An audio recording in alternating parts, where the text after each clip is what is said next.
จากที่สาวนางมาแต่ตลาดเนาะสาวนางก็จะมาเฮ็ดขนมอยู่เมืองโต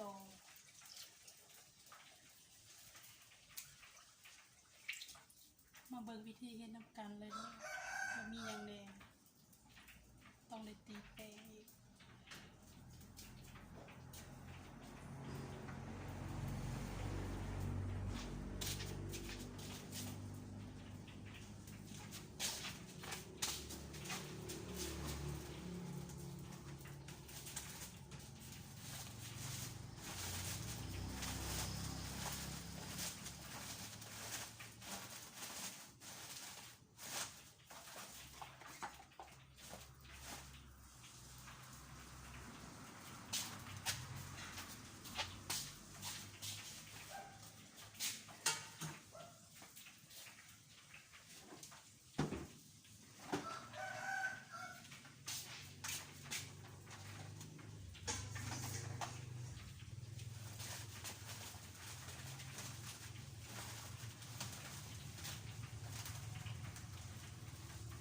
เฮ็ดคนเดียวได้พี่น้องเด้อ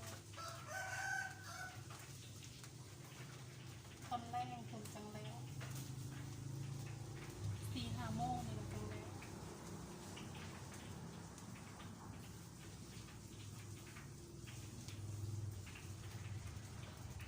วิธีตีแป้งผสมแป้งได้เด้อ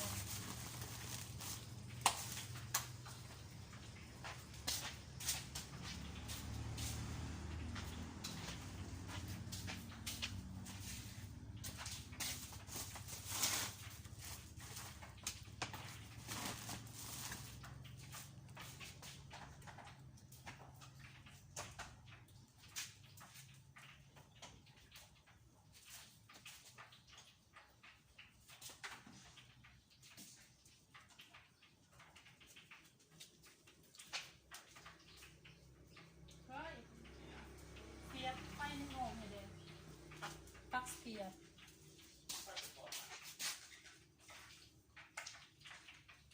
มาเบิ่งน้ำกันเด้อพี่น้อง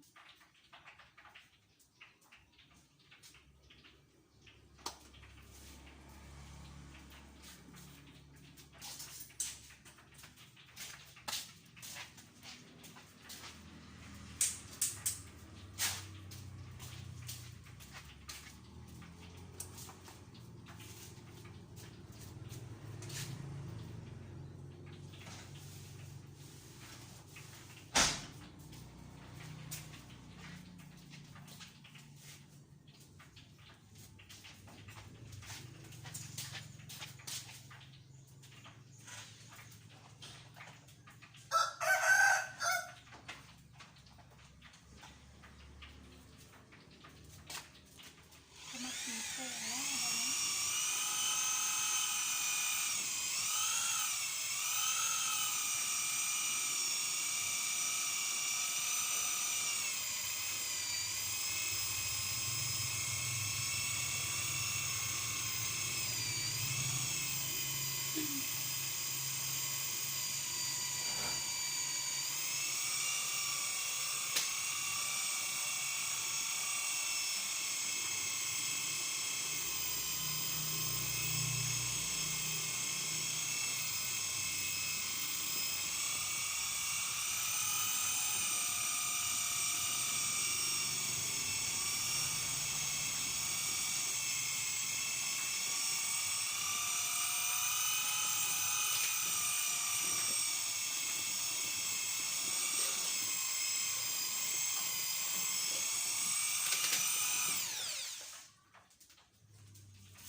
แต่ละมื้อสาวนางก็จะเฮ็ดขนม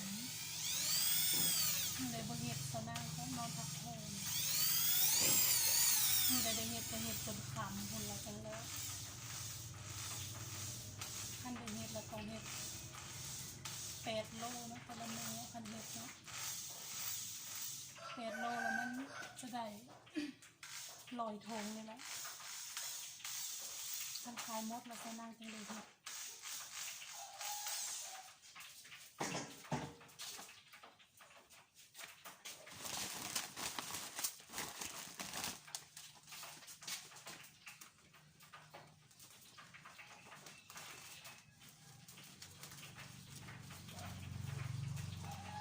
สนั่งขายบุแพงเนาะ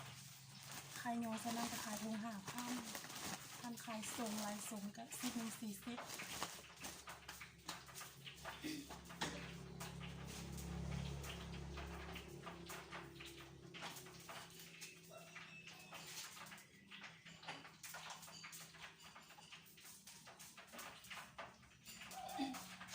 ถุงละ4,000ด้วยลายส่งก็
ตีให้เป็นแข็งมันเนียนแข็งมันละเอียดขนาดกันเห็ดก็ต้องจุ่ม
ตีแปลงได้เลยนะหล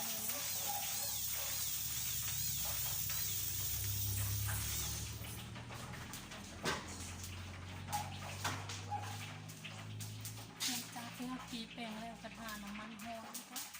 ต้องจุ่มน้ำกันส่วนลักษณะที่จุ่มเดินเลย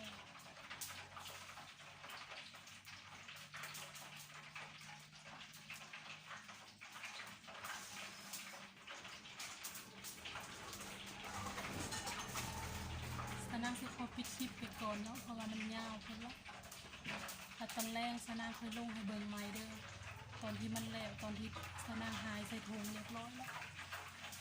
วค่อยถ่ายให้เบิ่งใหม่เด้อฝากเป็นกำลังใจให้ซ่องสนางเลยเด้อหากระเฮ็ดใหม่เนาะ